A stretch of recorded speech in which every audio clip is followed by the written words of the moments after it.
और कई वादे कुछ चंद उद्योगपतियों के लिए किए जाते हैं। ये ऐसा क्यों करते हैं? क्योंकि बाकी पार्टियों ने धर्म और जाति के नाम पे अपने वोट बैंक बना रखे हैं और बड़े बड़े उद्योगपतियों को खुश करना होता है क्योंकि उनसे चंदा लेना होता है। तो ये एक तरह से बड़े उद्योगपति उनके नोट बैंक हैं और बाकी लोग उनके वोट बैंक हैं। इस वोट बैंक और नोट बैंक के बीच में एक बहुत बड़ा ऐसा वर्ग है जो पिस के रह गया है। वो ना इधर का है ना उधर का है, और ये वर्ग है भारत का मिडिल क्लास।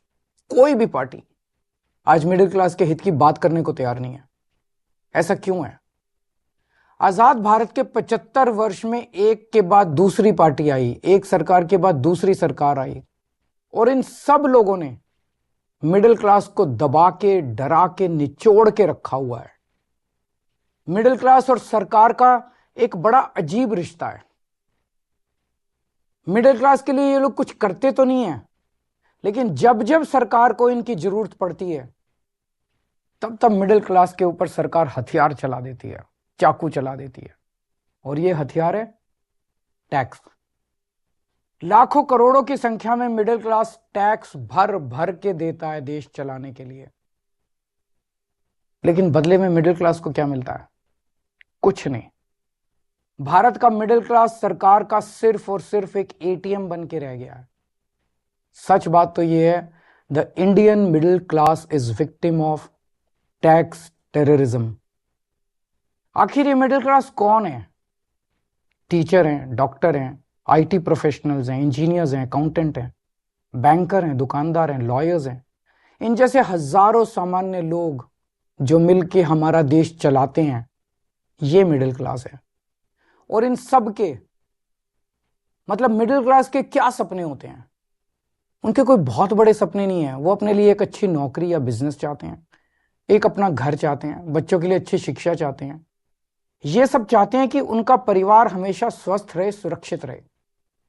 इन सब को पूरा करने के लिए एक आम आदमी, एक मिडिल क्लास का आदमी अपनी पूरी जिंदगी दिन रात मेहनत करता है और बस यही उम्मीद करता है कि उसे सरकार से कुछ थोड़ी सी मदद मिल जाए।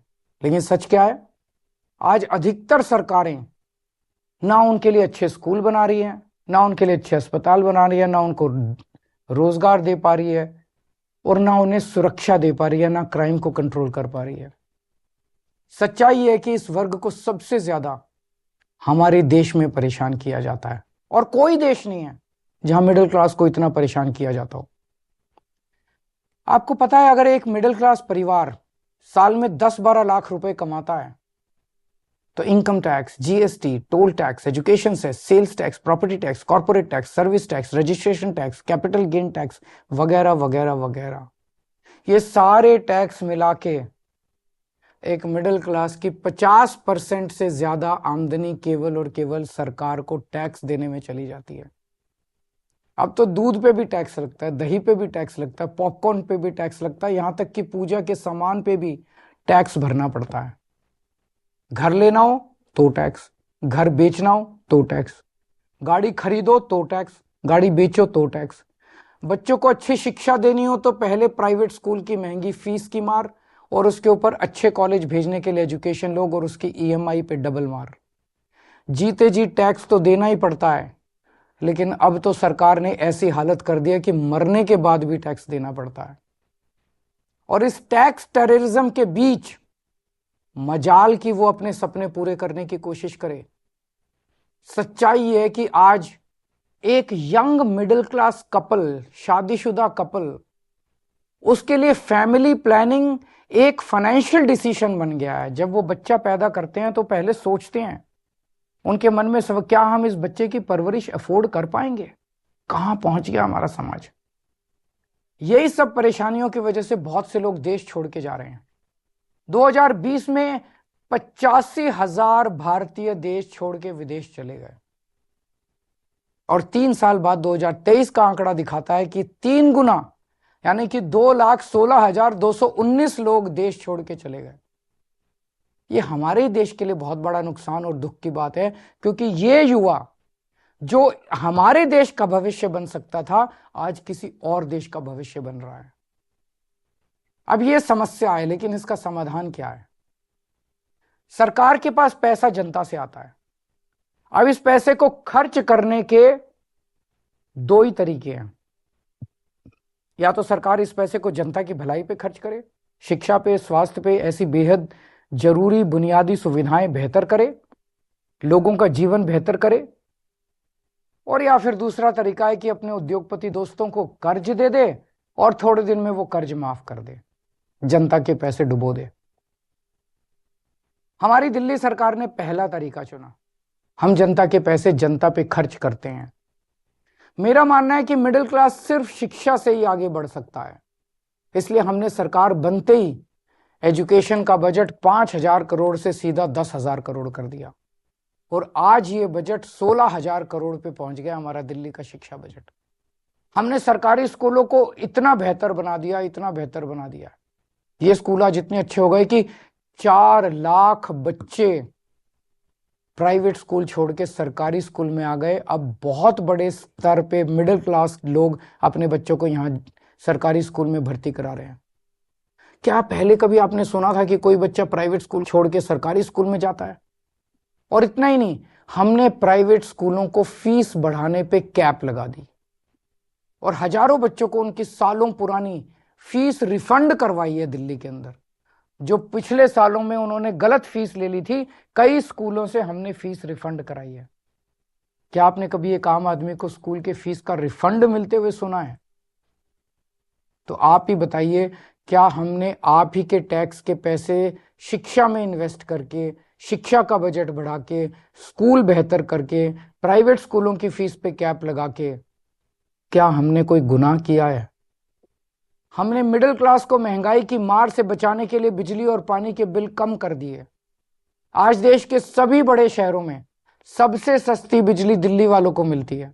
और इतना ही नहीं, हमने आपके टैक्स का पैसा इंफ्रास्ट्रक्चर में इन्वेस्ट करके पूरी दिल्ली में बिजली की सप्लाई 24 घंटे कर दी, जबकि 10 साल पहले दिल्ली में 8 से 10-10 घंटे के पावर कट लगते थे। ये करके मिडिल क्लास को अगर हमने थोड़ी सी राहत पहुंचाई है, तो क्या हमने कोई गुनाह किया है? हमने सरकारी अस्पताल बेहतर बनाए। सरकारी अस्पताल से रेफर होकर प्राइवेट अस्पताल जाने वालों की सारी सर्जरी फ्री कर दी। आपको जान के ताज्जुब होगा कि हमारे मोहल्ला क्लिनिक की सबसे ज्यादा डिमांड दिल्ली के मिडिल क्लास इलाकों से आती है। तो क्या आपके टैक्स के पैसों से अच्छे अस्पताल और अच्छे मोहल्ला क्लिनिक बना के एक आम आदमी को अच्छा इलाज करके हमने कोई गुनाह किया है क्या? अब इस मिडिल क्लास के अंदर भी एक वर्ग है जिनके बारे में सरकार ने कभी नहीं सोचा, वो है हमारे सीनियर सिटीजन। सीनियर सिटीजन्स ने, हमारे बुजुर्गों ने पूरी जिंदगी ईमानदारी से टैक्स भरा। मोटे मोटे तौर पे देखें तो एक एवरेज मिडिल क्लास का आदमी रिटायर होते होते कम से कम अपनी पूरी जिंदगी में 1 से 1.5 करोड़ रुपए का टैक्स तो दे ही देता है। इसके बदले में उसको क्या मिलता है?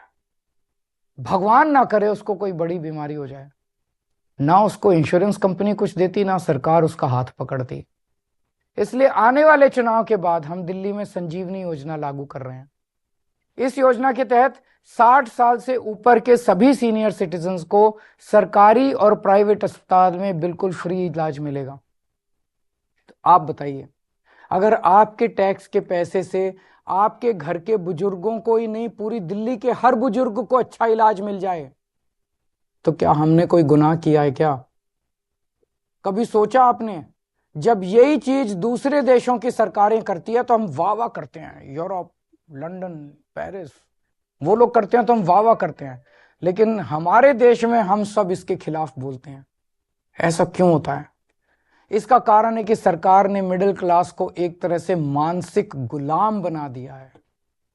जब आपका ही टैक्स में दिया हुआ पैसा आपके ऊपर खर्च होता है या समाज पे खर्च होता है, तो उसको फ्री की रेवड़ी कह के आपका अपमान किया जाता है। हाँ, ये बात तो सच है कि आपके पैसों से बहुत सारे गरीबों को भी बिजली पानी मुफ्त मिलती है, बस ट्रैवल मुफ्त मिलता है। आप सोचते होंगे मेरे पैसे से किसी और पे ये क्यों लगाया जा रहा है, लेकिन आज मैं आपसे कहना चाहता हूं, इसका जवाब मुझसे बेहतर आपके माता पिता देंगे।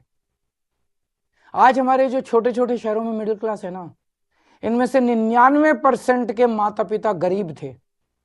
उन्होंने अपने खून पसीने की कमाई से गरीबी से मिडिल क्लास तक पहुंचने का सफर तय किया है। उनसे पूछ के देखना, उनको सरकार अगर थोड़ी सी मदद दे देती, उनको सरकार से थोड़ी मदद मिल जाती, थोड़ी सहूलियत मिल जाती, तो उन बचाए हुए पैसों को जोड़ के वो क्या क्या कर सकते थे।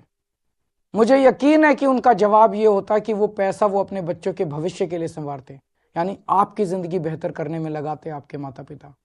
इसी तरह जब जनता का पैसा जनता पे खर्च होता है तभी देश का निर्माण होता है।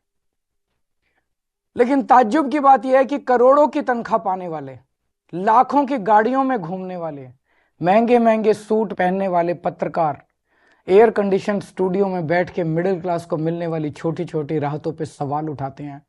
बड़े बड़े सरकारी कोठियों में रहने वाले नेताओं को आप ही के पैसों से फ्री बिजली मिलती है, आप ही के पैसे से फ्री पानी मिलता है, आप ही के पैसे से ऐशो आराम की सारी सुविधाएं मिलती है, तब उसे फ्री की रेवड़ी नहीं कहते।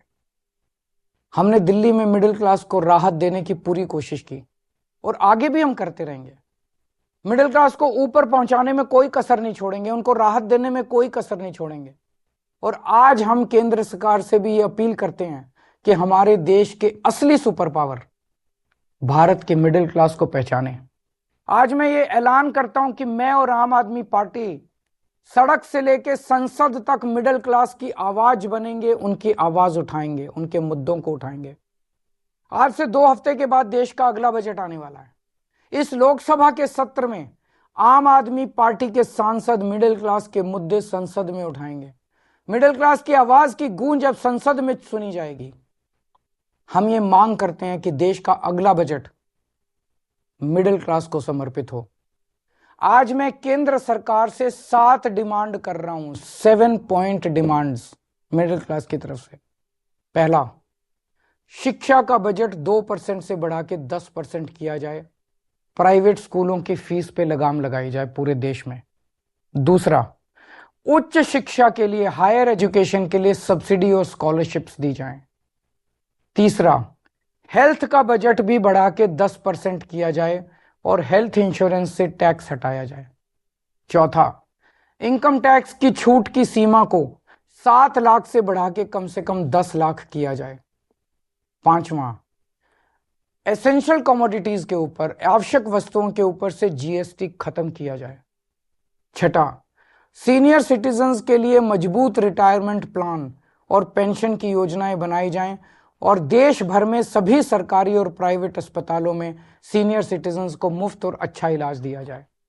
और सातवां, बुजुर्गों को पहले रेलवे में 50% कंसेशन मिलता था जो बंद कर दिया गया, उसे दोबारा चालू किया जाए।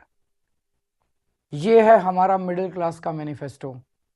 अगर आप हमारे मिडिल क्लास मैनिफेस्टो से सहमत हैं तो हमारी वेबसाइट middleclassmanifesto.com पर साइन करें और आप अपनी भी आवाज केंद्र सरकार तक पहुंचाएं।